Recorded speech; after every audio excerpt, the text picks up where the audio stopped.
श्रीमती निर्मला सीतारमण जी, माननीय केंद्रीय वित्त राज्य मंत्री श्री पंकज चौधरी जी और डॉक्टर भगवत कराड़ जी,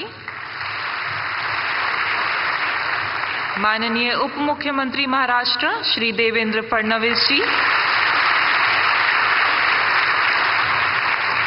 और श्री अजीत पवार जी का, मंच पर उपस्थित आप सभी विद्वजन, गणमान्य और विशिष्ट अतिथियों का हार्दिक वंदन और सादर अभिनंदन।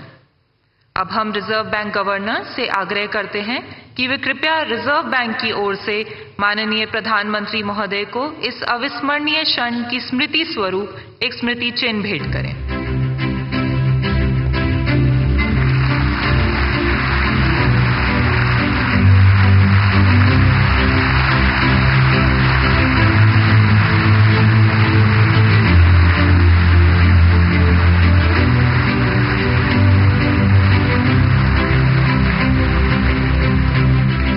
माननीय,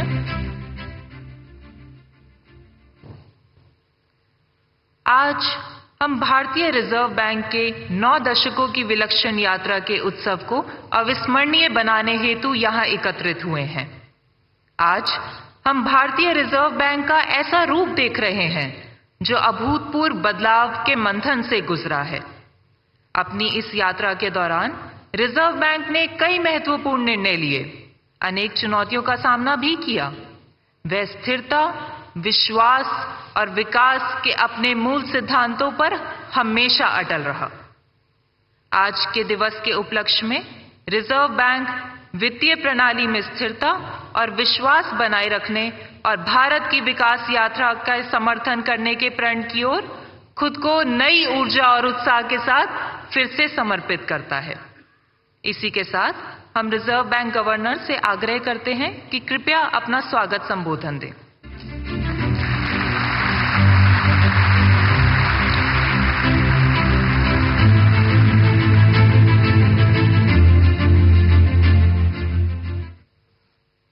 Honorable Prime Minister, Honorable Governor of Maharashtra, Honorable Chief Minister Maharashtra, Honorable Finance Minister, Honorable Union Ministers of State for Finance, Honorable Deputy Chief Ministers of Maharashtra, distinguished invitees, media representatives, and my colleagues from the Reserve Bank, both past and present. Today, the Reserve Bank of India enters the 90th year from its establishment on April 1, 1935. The journey of the Reserve Bank over the last 9 decades has been one of efficient functioning and contribution to the nation's progress. On this momentous occasion, it's my proud privilege on behalf of the Reserve Bank of India to welcome the Honorable Prime Minister to this commemorative event. Sir, your presence here amidst your very busy schedule is a source of great inspiration to all of us in the Reserve Bank.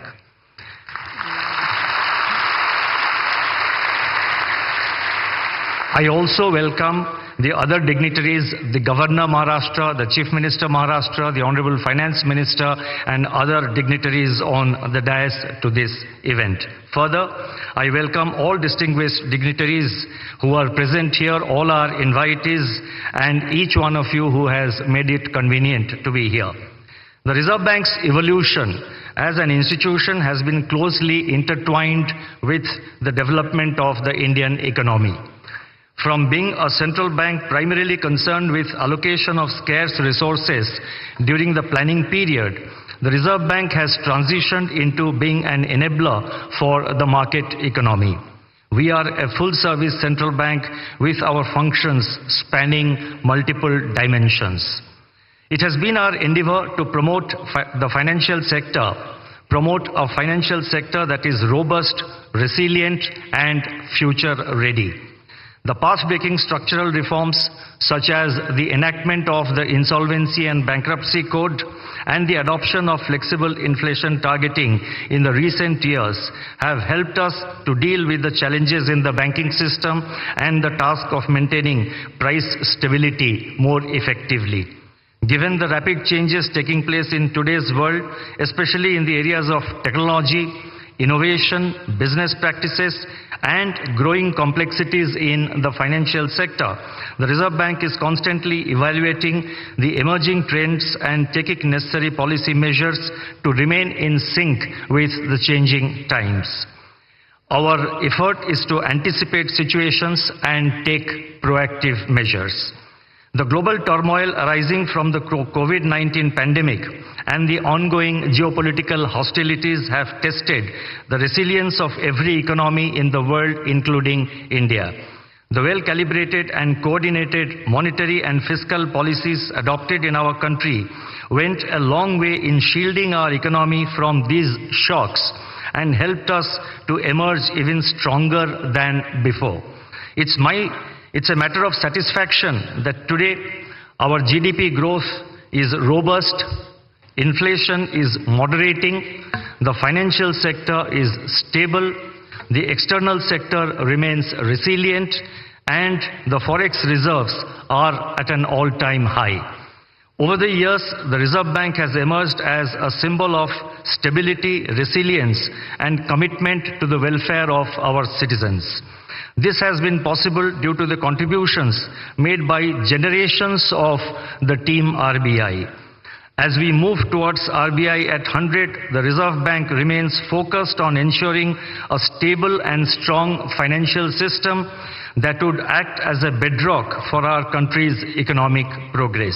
With these words, let me once again welcome the Honorable Prime Minister and the other dignitaries present in the dais and each one of you who is present here in the audience to this commemorative event of 90 years of the Reserve Bank. Thank you. Namaskar.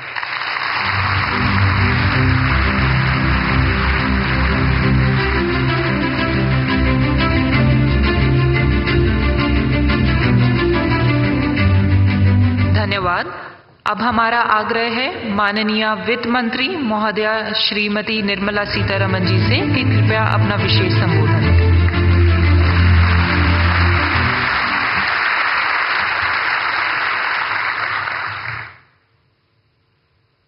Respected Prime Minister,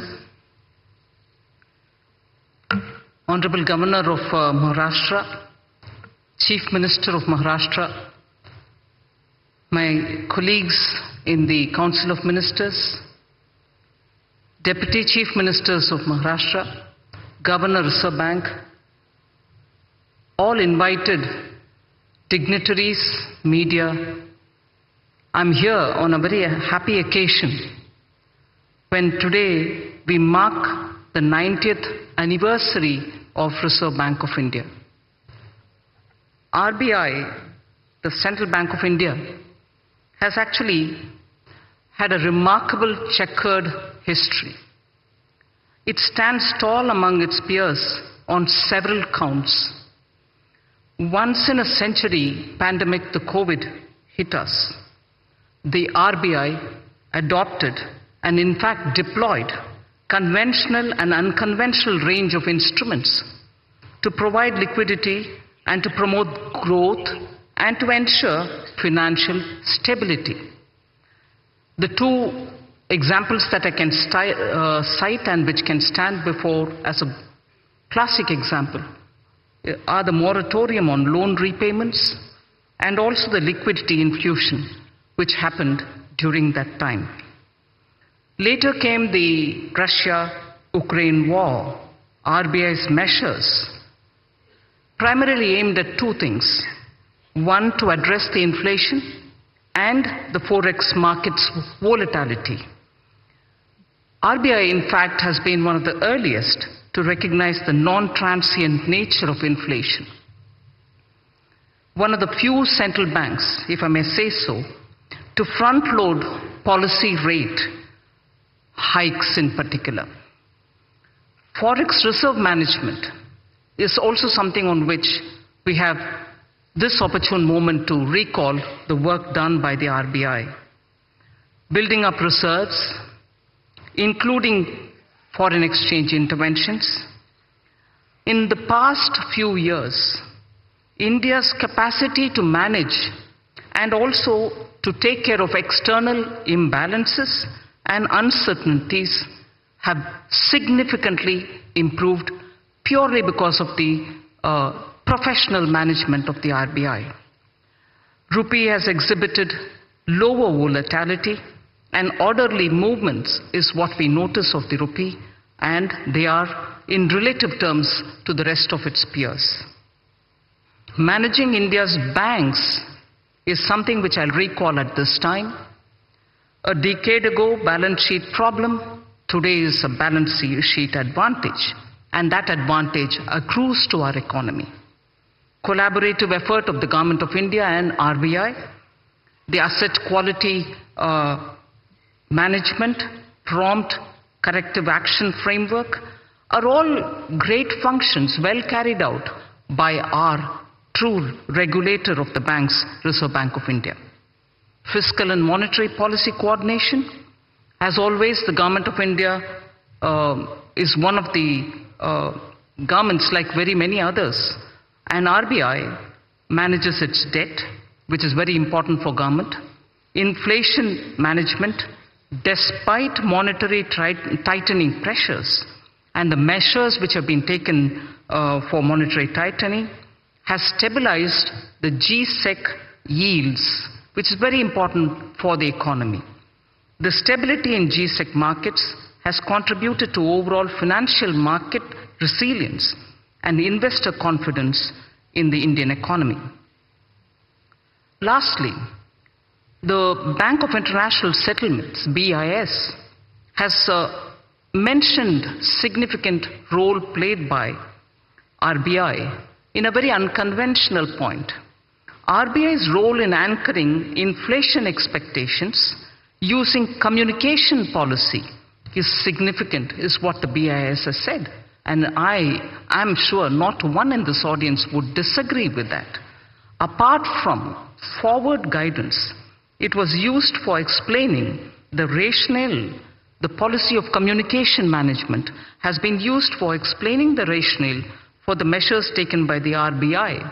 Thus, in the economy, confidence was built, and then optimism, if I can say so, optimism has been held up even during pandemic, held high and never let down. So optimism building is a very beautiful function which the RBI during crisis time has handled, because it adopted this unconventional instrument of communication with the people.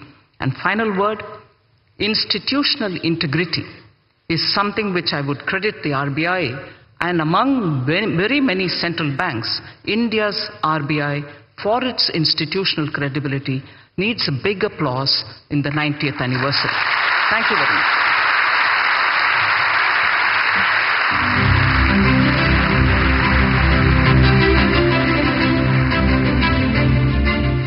धन्यवाद माननीय, आपके मार्गदर्शन के लिए। Reserve bank की इस अभूतपूर्व यात्रा को समर्पित एक स्मारक सिक्का जारी करने के लिए रिजर्व बैंक गवर्नर से अनुरोध है कि माननीय प्रधानमंत्री जी के कर कमलों द्वारा जारी होने वाले सिक्के को प्रस्तुत करें।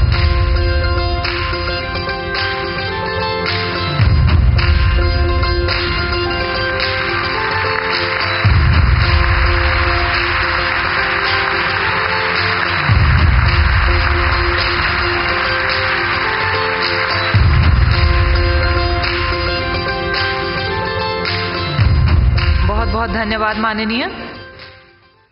आज हम एक ऐसे ऐतिहासिक क्षण के साक्षी बन रहे हैं जहां हम भारतीय रिजर्व बैंक के 9 दशकों की यात्रा को मना रहे हैं, जिसमें रिजर्व बैंक ने कई नई कार्यप्रणालियों की शुरुआत की और कई पुराने कार्यों में नवीनता लाई है। आइए देखते हैं इस यात्रा को दर्शाते हुए एक लघु film.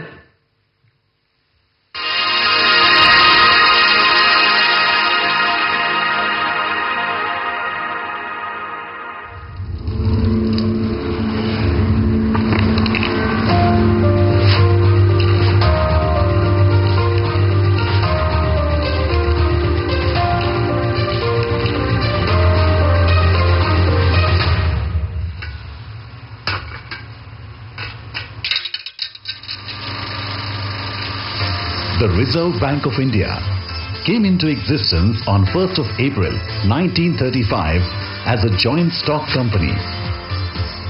It was nationalized in 1949.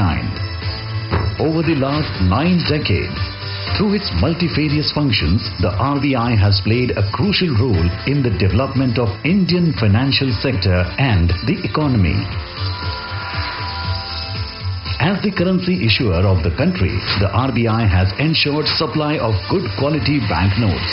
It has achieved near self-sufficiency in printing and sourcing of security features of banknotes by setting up of currency printing presses, paper manufacturing units and in-house ink factory.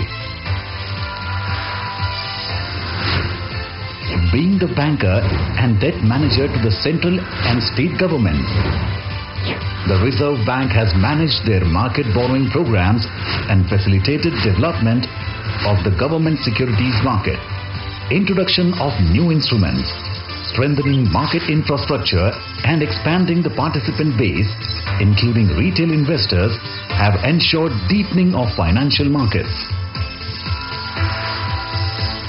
India's monetary policy framework has evolved from monetary targeting to flexible inflation targeting, which was introduced in 2016. This was a major structural reform and has fostered price stability. RBI's monetary policy decisions are backed by its robust research and data analysis.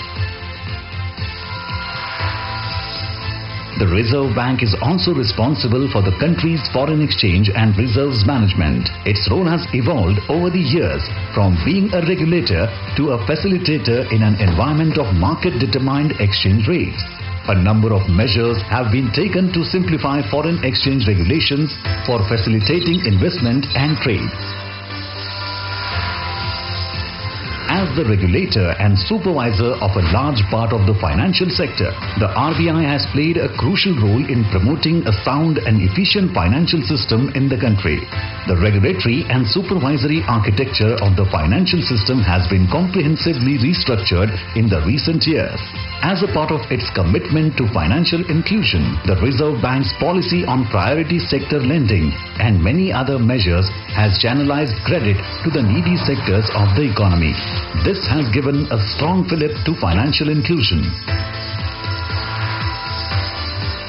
To strengthen customer protection and grievance redress mechanisms, the scope of Banking Ombudsman Scheme has been gradually widened. The Reserve Bank Integrated Ombudsman Scheme embodies the One Nation, One Ombudsman approach. India now has state-of-the-art payment systems that are affordable, accessible, convenient, safe and secure.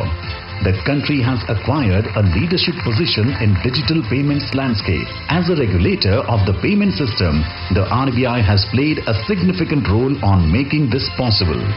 As part of promoting responsible innovations in financial services, the regulatory sandbox of the Reserve Bank provides a platform for developing solutions with focus on innovation and research in the fintech space. Giving further fillip to innovation, the RBI has taken a pioneering role among central banks by introducing the digital rupee, the central bank digital currency, in 2022 as a pilot project. The RBI has also been an institution builder in niche areas of the financial services sector. In its 90 years journey, the Reserve Bank has navigated through turbulent times with commitment and determination. This was prominently visible during the COVID-19 pandemic and the war in Ukraine. India's financial system and the economy have emerged stronger from these unprecedented global shocks. As we commemorate 90 years of the RBI, we rededicate ourselves to building a robust financial system that is future ready and contributes to the well-being of our country and the people.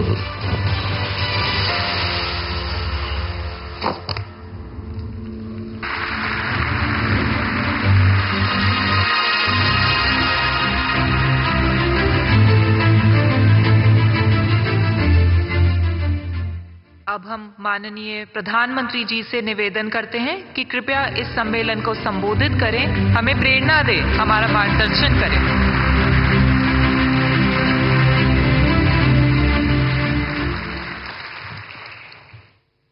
Maharashtra के राज्यपाल श्री रमेश बैस जी, मुख्यमंत्री श्रीमान एकनाथ शिंदे जी, मंत्रिमंडल के मेरे सहयोगी निर्मला सीतारामन जी, भागवत कराड़ जी, पंकज चौधरी जी, महाराष्ट्र सरकार के उप मुख्यमंत्री देवेंद्र जी अजीत जी, रिजर्व बैंक के governor Shaktikanta Das ji, reserve bank of India के अधिकारी, अन्य महानुभाव, देवी और सज्जनों, आज भारत का रिजर्व बैंक एक ऐतिहासिक पड़ाव पर पहुंचा है। आरबीआई ने अपने 90 इयर्स पूरे किए हैं। एक संस्थान के रूप में आरबीआई आजादी के पहले और आजादी के बाद दोनों ही कालखंड का गवाह है। आज पूरी दुनिया में आरबीआई की पहचान उसके प्रोफेशनलिज्म और कमिटमेंट की वजह से बनी है। मैं आप सभी को रिजर्व बैंक ऑफ इंडिया के सभी कर्मचारियों और अधिकारियों को आरबीआई की स्थापना के 90 इयर्स की बधाई देता हूं।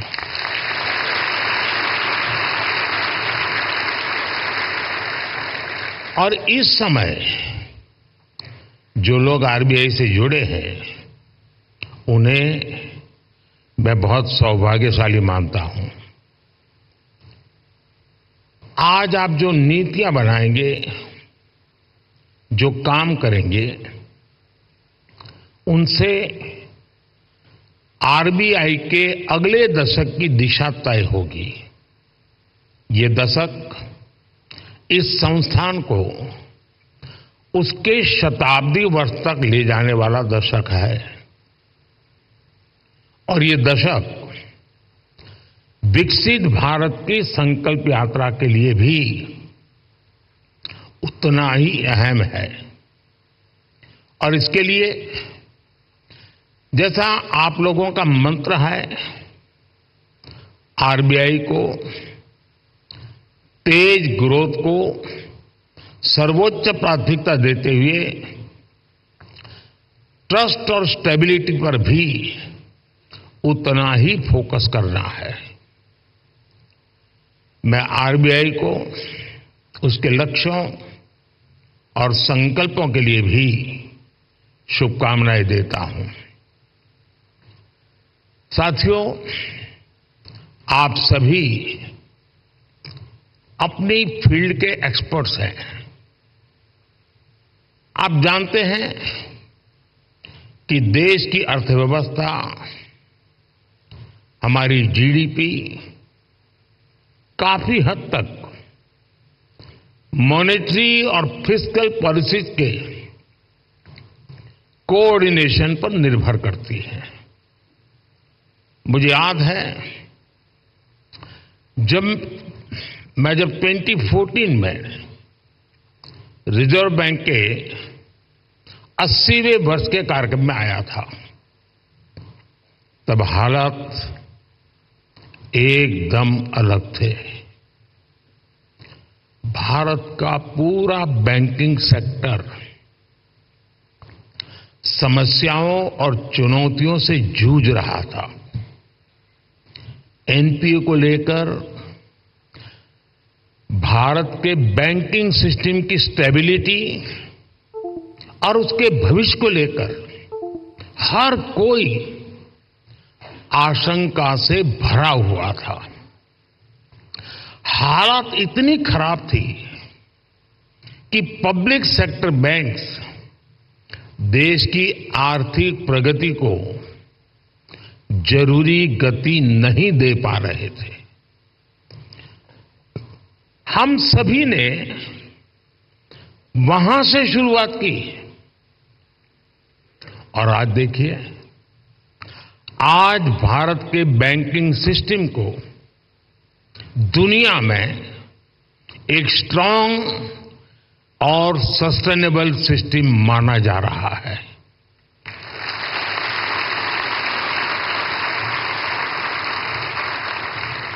जो बैंकिंग सिस्टम कभी डूबने की कगार पर था, वो बैंकिंग सिस्टम अब प्रॉफिट में आ गया है और क्रेडिट में रिकॉर्ड वृद्धि दिखा रहा है। फ्रेंड्स, आप भी जानते हैं कि सिर्फ 10 साल में इतना बड़ा परिवर्तन आना आसान नहीं था।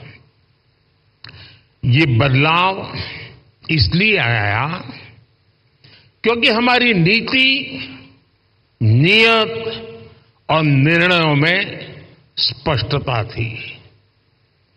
ये बदलाव इसलिए आया क्योंकि हमारे प्रयासों में दृढ़ता थी, ईमानदारी थी। आज देश देख रहा है, जब नीयत सही होती है तो नीति सही होती है, जब नीति सही होती है तो निर्णय सही होते हैं, और जब निर्णय सही होते हैं तो नतीजे सही मिलते हैं।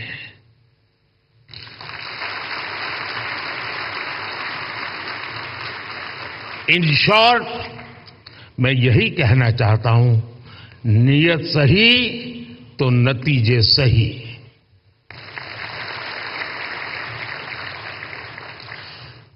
कैसे देश का बैंकिंग सिस्टम ट्रांसफॉर्म हुआ, ये अपने आप में एक स्टडी का विषय है। हमने कोई भी सिरा ऐसा नहीं था जिसे ऐसे ही छोड़ दिया हो। हमारी सरकार ने रिकॉग्निशन, रिजोल्यूशन और रिकैपिटलाइजेशन की रणनीति पर काम किया। पब्लिक सेक्टर बैंक के हालात सुधारने के लिए सरकार ने करीब 3.5 लाख करोड़ का कैपिटल इन्फ्यूजन किया और साथ ही गवर्नेंस संबंधी कई रिफॉर्म्स भी किए। अकेले इंसॉल्वेंसी एंड बैंक्रप्सी कोड की नई व्यवस्था से ही करीब 3.25 लाख करोड़ के लोन्स रिजॉल्व हुए। और एक आंकड़ा देशवासियों को जरूर जानना जरूरी है, 27,000 से ज्यादा ऐसी एप्लीकेशंस जिसमें 9 लाख करोड़ रुपए से ज्यादा का अंडरलाइन डिफॉल्ट था, वो आईबीसी में एडमिशन से पहले ही रिजॉल्व हो गई। ये दिखाता है कि इस नई व्यवस्था का सामर्थ्य कितना ज्यादा है। बैंकों का जो ग्रॉस एनपीए 2018 में 11.25% के आसपास था, वो सितंबर 2023 आते आते 3% से भी कम हो गया।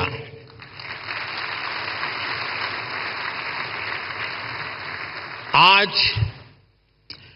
ट्विन बैलेंस शीट की समस्या अतीत का हिस्सा हो चुकी है।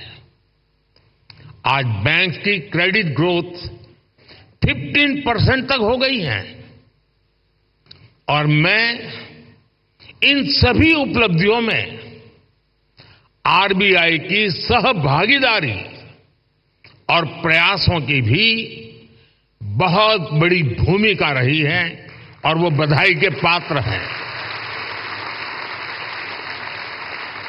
साथियों, आरबीआई जैसे संस्थान के बारे में चर्चा अक्सर फाइनेंशियल डेफिनेशन और कठिन टर्मिनोलॉजीज तक ही सीमित रह जाती है।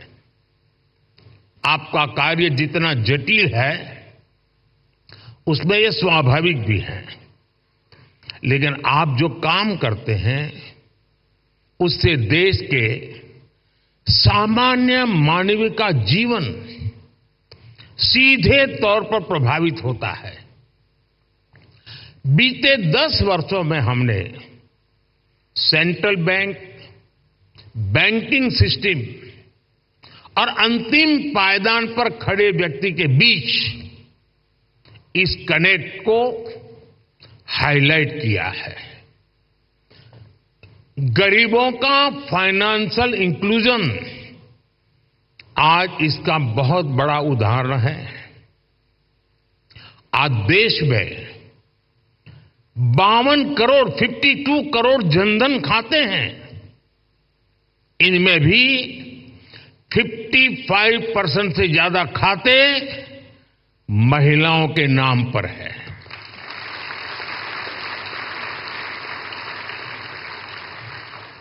इसी फाइनेंशियल इंक्लूजन का प्रभाव आप एग्रीकल्चर और फिशरीज जैसे सेक्टर्स में भी देख सकते हैं। आज 7 करोड़ से ज्यादा फार्मर्स, फिशरमैन और पशुपालक के पास किसान क्रेडिट कार्ड्स हैं। इससे हमारी रूरल इकोनॉमी को एक बहुत बड़ा पुश मिला है। कोऑपरेटिव सेक्टर को भी पिछले 10 वर्षों में बड़ा बूस्ट मिला है। सहकारिता में कोऑपरेटिव बैंक की एक बहुत बड़ी भूमिका होती है और ये रिजर्व बैंक के रेगुलेशन और सुपरविजन का एक महत्वपूर्ण क्षेत्र भी है। यूपीआई आज एक ग्लोबली रिकॉग्नाइज्ड प्लेटफॉर्म बन चुका है। इस पर हर महीने 1200 करोड़ से ज्यादा ट्रांजैक्शन हो रहे हैं। अभी आप लोग सेंट्रल बैंक डिजिटल करेंसी पर भी काम कर रहे हैं। यानी पिछले 10 वर्षों में हुए ट्रांसफॉर्मेशन की एक तस्वीर ये भी है। एक दशक के भीतर ही हम पूरी तरह से एक नई बैंकिंग व्यवस्था, एक नई अर्थव्यवस्था और नए करेंसी एक्सपीरियंस में प्रवेश कर चुके हैं। और जैसा मैंने पहले कहा है, पिछले 10 साल में जो हुआ वो तो सिर्फ ट्रेलर है।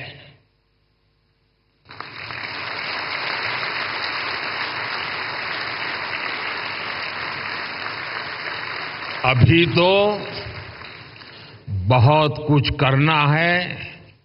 अभी तो हमें देश को बहुत आगे लेकर जाना है। साथियों, बहुत जरूरी है कि हमारे पास अगले 10 साल के लक्ष्य बिल्कुल स्पष्ट हो। हमें मिलकर अगले 10 साल में डिजिटल ट्रांजैक्शन की संभावनाओं को विस्तार देना होगा। हमें कैशलेस इकोनॉमी से आ रहे इन बदलावों पर नजर भी रखनी होगी। हमें फाइनेंशियल इंक्लूजन और एम्पावरिंग एफर्ट्स को भी और बेहतर करना होगा। साथियों, इतनी बड़ी जनसंख्या की बैंकिंग नीड्स भी अलग अलग हो सकती है। कई लोग फिजिकल ब्रांच मॉडल को पसंद करते हैं, कई लोगों को डिजिटल डिलीवरी पसंद होती है।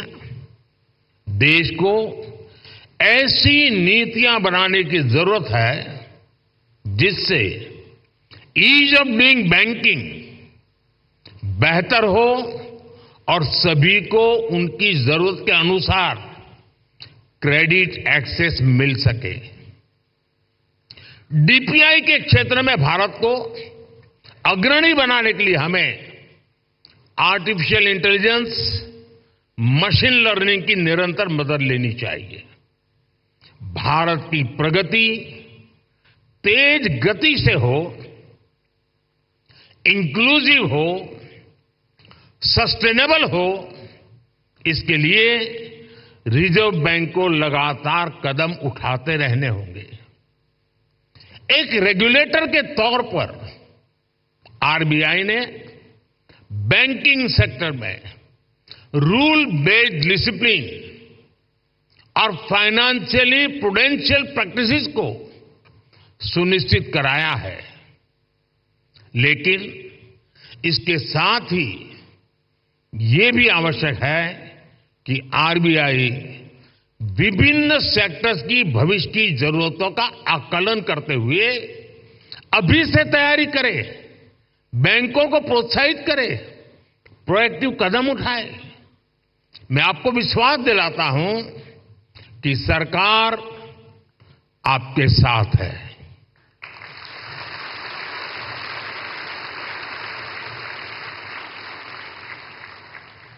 आपको याद होगा 10 साल पहले डबल डिजिट की महंगाई से निपटने का रिफ्लेक्शन तब की फाइनेंशियल पॉलिसीज में नहीं दिखता था।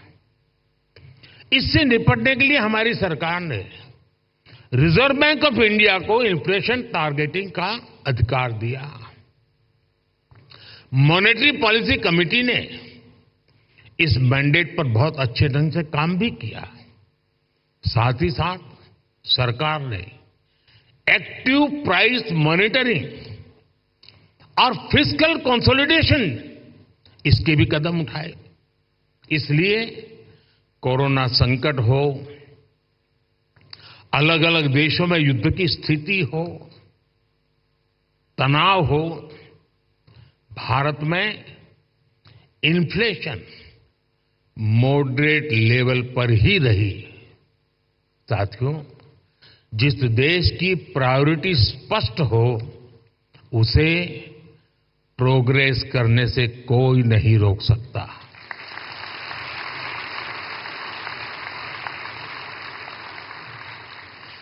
हमने कोरोना के दौरान फाइनेंशियल प्रूडेंस की चिंता भी की और सामान्य नागरिक के जीवन को भी सर्वोच्च प्राथमिकता दी।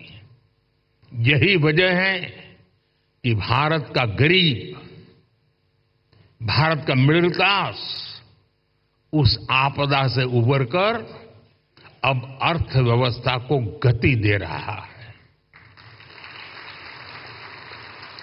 दुनिया के बड़े बड़े देश जहां अभी तक उस झटके से उबरने की कोशिश कर रहे हैं, वहीं इंडियन इकोनॉमी नए रिकॉर्ड बना रही है।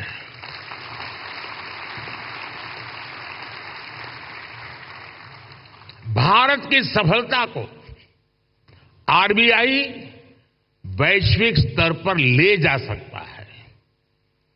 इन्फ्लेशन कंट्रोल और ग्रोथ में एक बैलेंस बनाना किसी भी डेवलपिंग कंट्री की बहुत यूनिक जरूरत होती है। इससे निपटने के लिए कौन कौन से मॉनेटरी टूल्स हो सकते हैं, इसके बारे में सोचना बहुत आवश्यक है।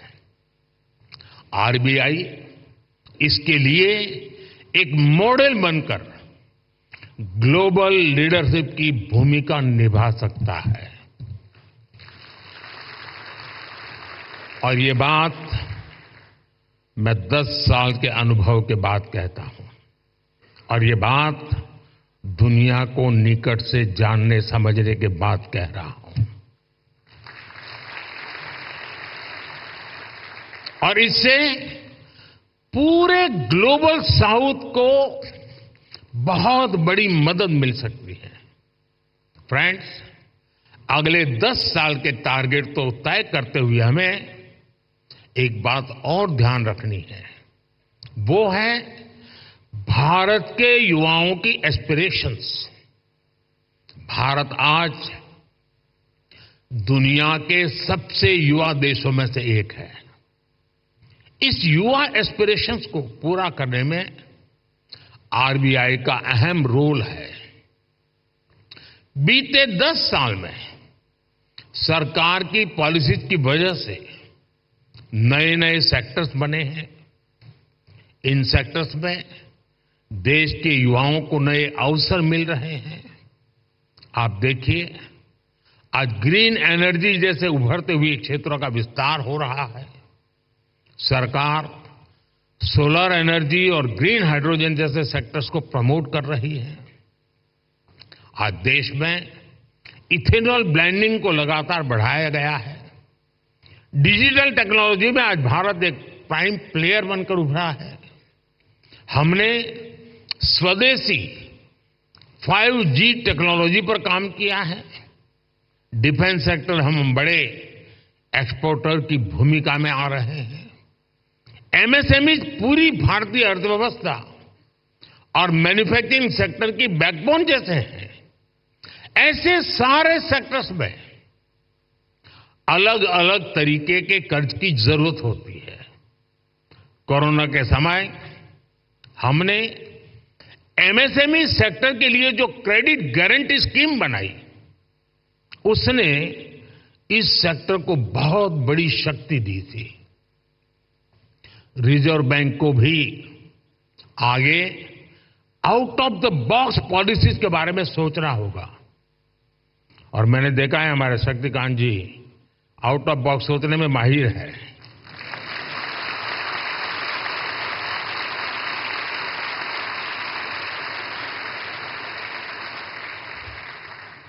और मुझे खुशी है कि सबसे ज्यादा तालियां इस बात पर पड़ी।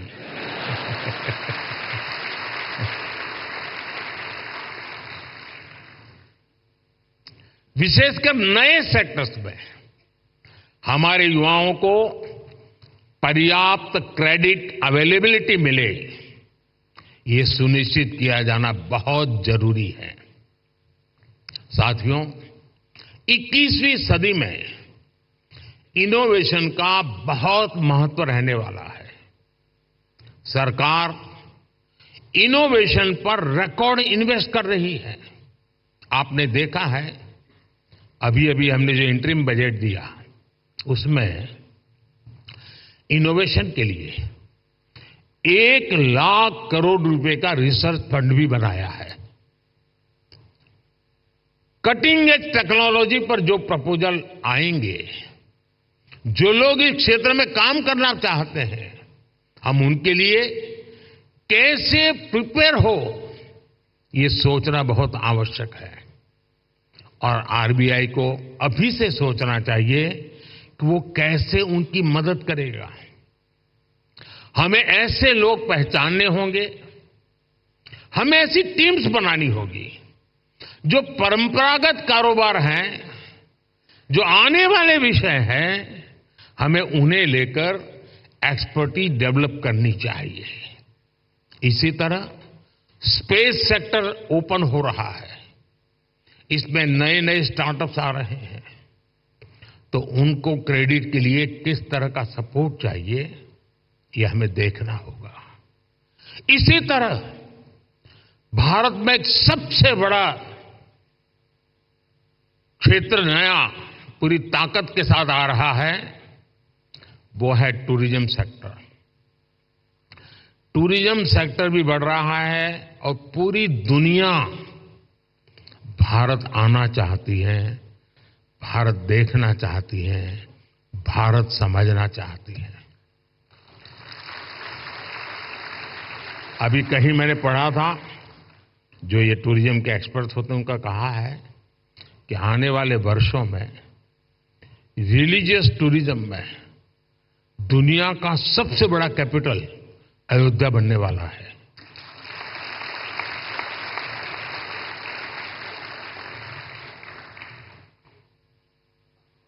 हमें देखना होगा कि इस सेक्टर को फाइनेंशियल सपोर्ट करने के लिए हमारी क्या तैयारी है। जो देश में नए नए सेक्टर्स बन रहे हैं, हमें उनमें अभी से एक्सपर्टीज डेवलप करनी चाहिए और उनको हम कैसे सपोर्ट करेंगे, इस पर भी पहले से मंथन होना चाहिए। अभी 100 दिन मैं चुनाव में बिजी हूं, तो आपके पास भरपूर समय है। आप सोच के रखिए, क्योंकि शपथ लेने के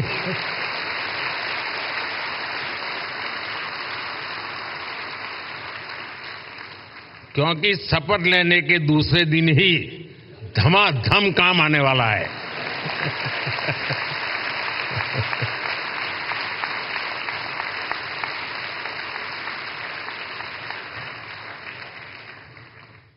साथियों, हम लोगों ने फाइनेंशियल इंक्लूजन पर बहुत काम किया है, डिजिटल पेमेंट पर बहुत काम किया है। इससे हमारे छोटे बिजनेस की, रेहड़ी पटरी वालों की फाइनेंशियल कैपेसिटी अब ट्रांसपेरेंटली दिखाई देने लगी है। अब इस जानकारी का उपयोग करते हुए हमें उन्हें फाइनेंशियल एम्पावर करना है। फ्रेंड्स, हमें मिलकर अगले 10 वर्षों में एक और बड़ा काम करना है। हमें भारत की आर्थिक आत्मनिर्भरता को बढ़ाना है। हमें कोशिश करनी है कि हमारी इकोनॉमी दुनिया के संकटों से कम प्रभावित हो। आज भारत ग्लोबल जीडीपी ग्रोथ में 15% के साथ ग्लोबल ग्रोथ का इंजन बन रहा है। इन स्थितियों में ये प्रयास होना चाहिए कि हमारा रुपया पूरी दुनिया में ज्यादा एक्सेसिबल भी हो, एक्सेप्टेबल भी हो।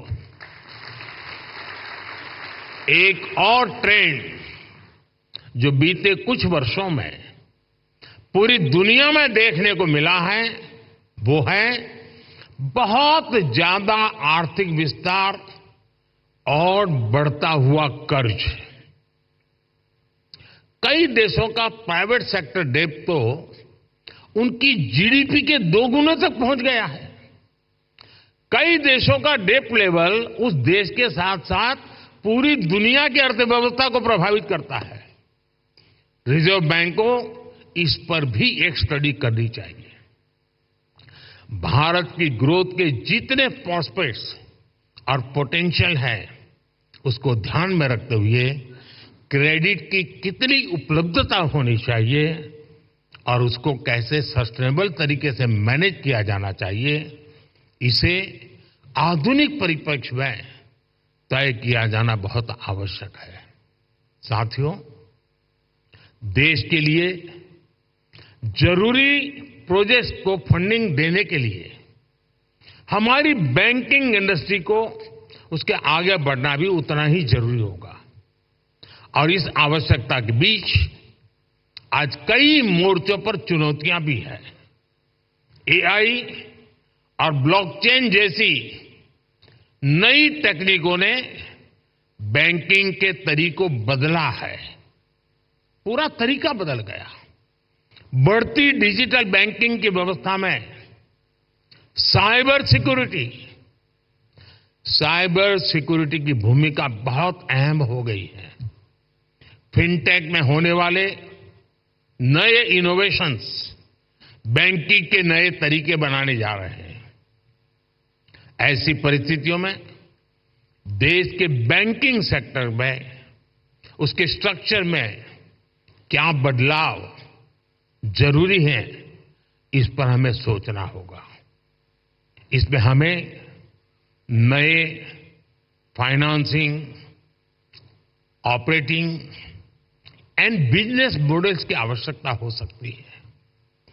ग्लोबल चैंपियंस की क्रेडिट जरूरतों से लेकर रेहड़ी पटरी वालों तक की जरूरत को कटिंग एज सेक्टर से लेकर ट्रेडिशनल सेक्टर तक की जरूरतों को हम पूरा कर सकें, ये विकसित भारत के लिए बहुत जरूरी है। विकसित भारत के बैंकिंग विजन के इस पूरे अध्ययन के लिए रिजर्व बैंक बहुत उपयुक्त संस्था है। आपके ये प्रयास 2047 के विकसित भारत के निर्माण के लिए बहुत अहम होंगे। एक बार फिर आप सबको मेरी बहुत बहुत शुभकामनाएं। धन्यवाद।